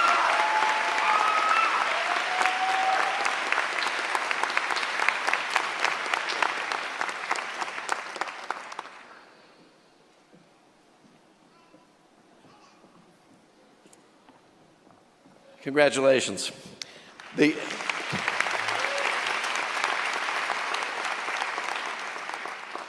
The Herder Award is given for scholarship.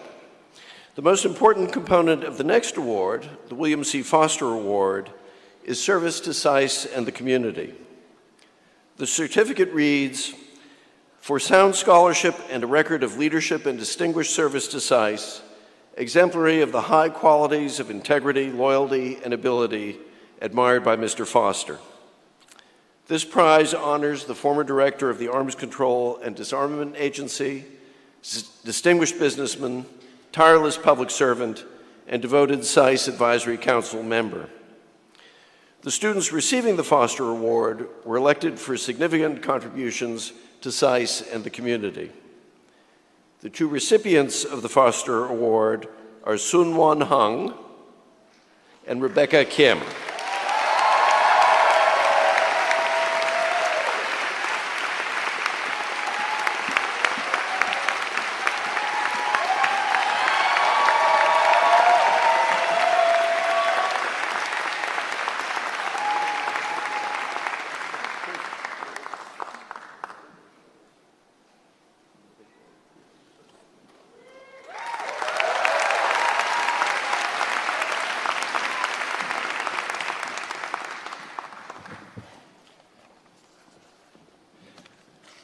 Corey Baker will now introduce the members of the Student Government Association.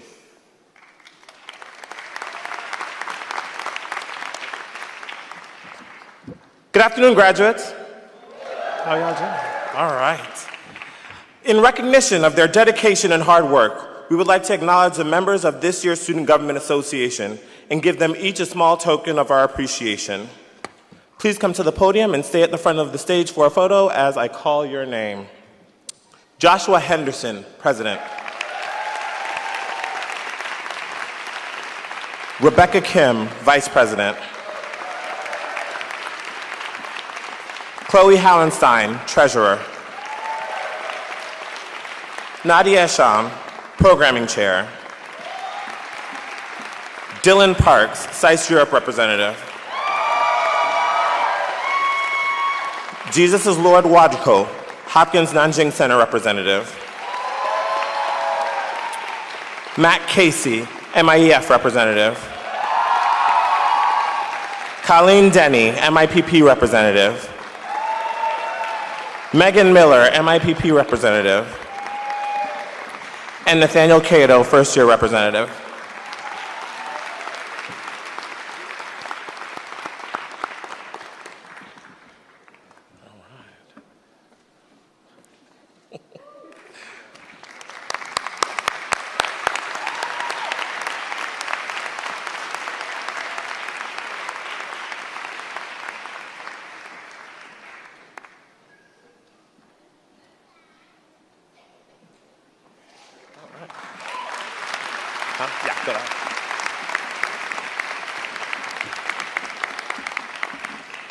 I would now like to invite Mrs. Anika Penn to the podium.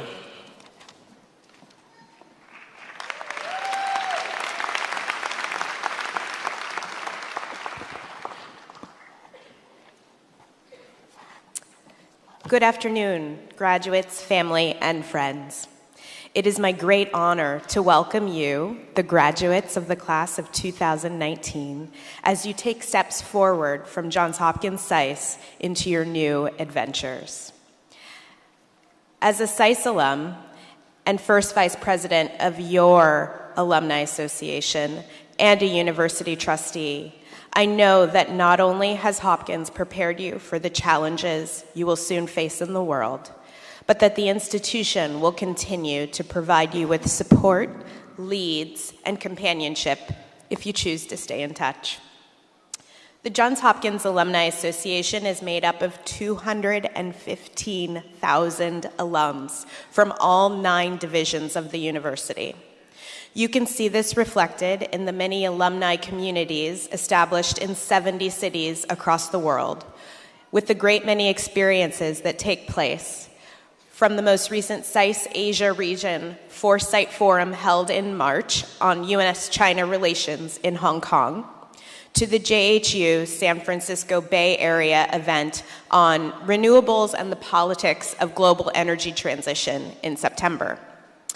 Our goal is to celebrate the diversity of our community, whether you are a Whiting alum in Baltimore, a SAISer in New York like me, or a Bloomberg alum in Nepal. Wherever you go, there are Hopkins alums where you are.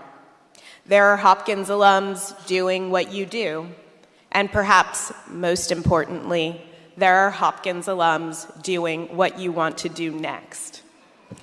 And we're here to connect you with them in the university. Think of the JHU Alumni Network and Association as a platform of alumni that have shared personal and professional interests with you, whether they graduated from Johns Hopkins SAIS or one of JHU's other divisions. If you have an interest, come speak with us about plugging into or starting an affinity group. Johns Hopkins SAIS is an innovative leader for education and international relations locally, nationally, and globally. And today you become a part of the 75-year-old Johns Hopkins SAIS Alumni Association, as well as the 130-year-old Johns Hopkins Alumni Association. The strength and legacy of your school is truly extraordinary, and you are joining an accomplished global network of alumni who reside in places all over the world across 6 continents. Join your fellow alumni by attending or planning an event, by talking to your colleagues, friends, and prospective students about your experience, and by remaining in touch with your professors and classmates. You can do that the old-fashioned way, by phone or email, or in a comprehensive way by taking full advantage of Go Hop Online, as well as the various other social media and other outlets the Alumni Association actively maintains. I want you to consider JHU a part of your lives, even if you are no longer on campus. Look out for each other, open doors for each other, and together we can help each other become successful. Your purpose in life as a graduate is simply this: to make the world and the community a better place. During your time here, many of you have contributed something to society, but my question is this: how will you build upon these efforts after you leave? Ask yourself, is my work ever truly done? As I offer my congratulations to all of you and wish you the very best, I hope this will be the first of many opportunities where our paths will cross. And as you go out and celebrate, remember, you will always be a Johns Hopkins graduate. And now I'd like to turn it over to Joshua Henderson. Thank you.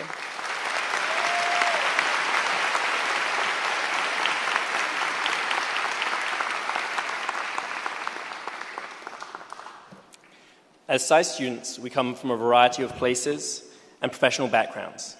We have a full spectrum of interests and passions. More importantly, we pursue those passions with skill and resolve. This year's speaker, Cecilia Pinella, is a true example of those qualities.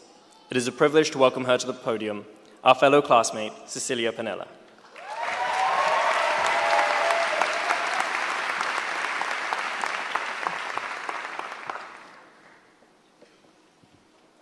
I applied to 9 undergraduate universities here in the United States. I always knew that I wanted to major in political science and international relations, but as all of us know, picking a university is a lot more complicated than just picking a field of study. Every time I told a faculty member at a prospective school what I was interested in, they would tell me how they could give me everything from a mentor to a high-paying job, really everything that their school could do for me. Now, when I went to Drake University in Des Moines, Iowa for a visit, I was scheduled to meet with Dr. Dennis Goldford. When I went into his office, he sat me down and asked me what I wanted to do. So I started rambling off my list of political science and international relations, and he flapped his hands at me and he stopped me and he said, "That's not what I asked you.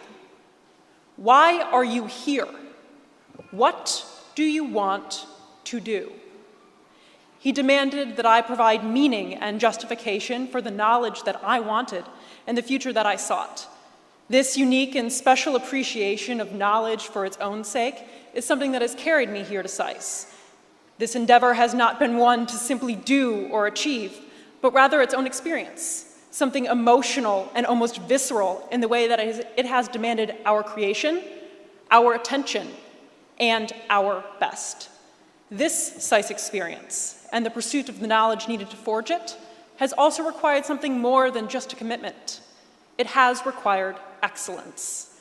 And as Aristotle said, we are what we repeatedly do. Ladies and gentlemen, excellence then is not a single act, it is a habit. It is made up of more than just achievement of the highest standard or receiving of the highest accolade. At SAIS, it has been integrated here into our classrooms and our offices, and we've encountered aspects of it every day.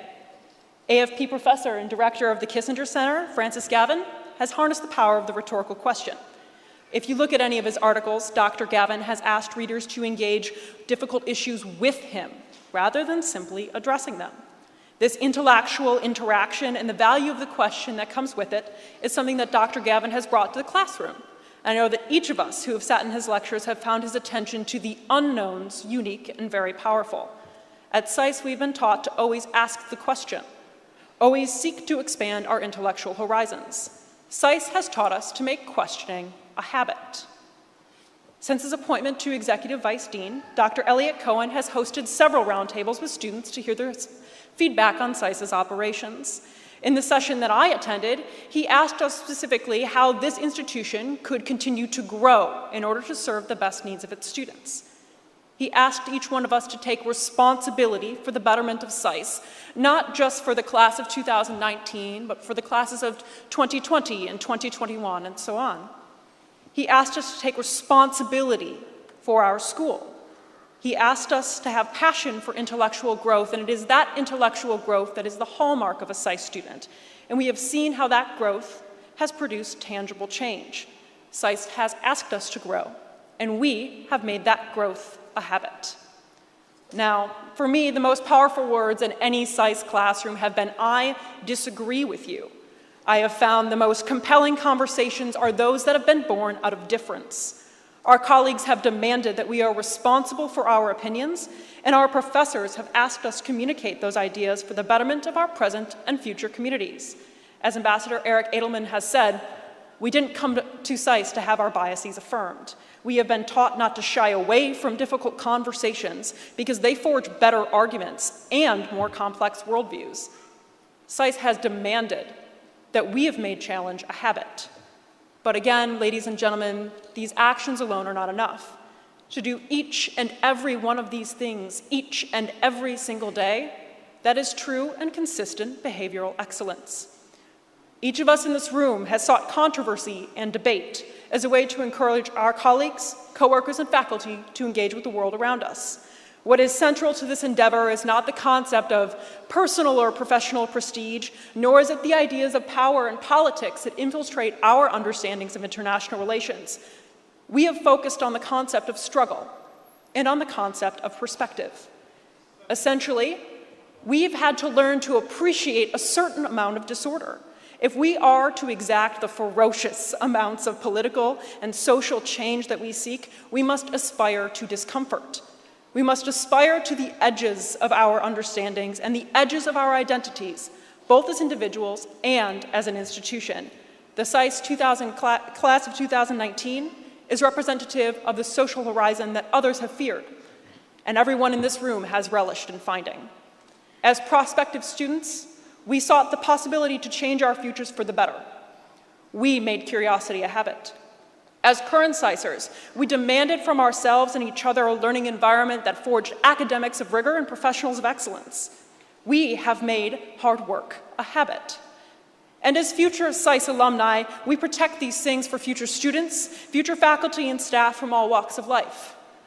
We protect their potential just as every single person who has sat in every single chair in this room before us has protected ours.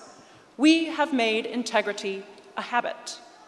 For if there are differences to be made in our lecture halls, at our institution, and in our futures, we cannot be passive recipients of principle or ideology. This degree is certainly not the first step, and we cannot let it be our last. Rather, we must be the vanguard of change. For in the creation of habitual excellence, there is also the creation of infinite opportunity. Thank you.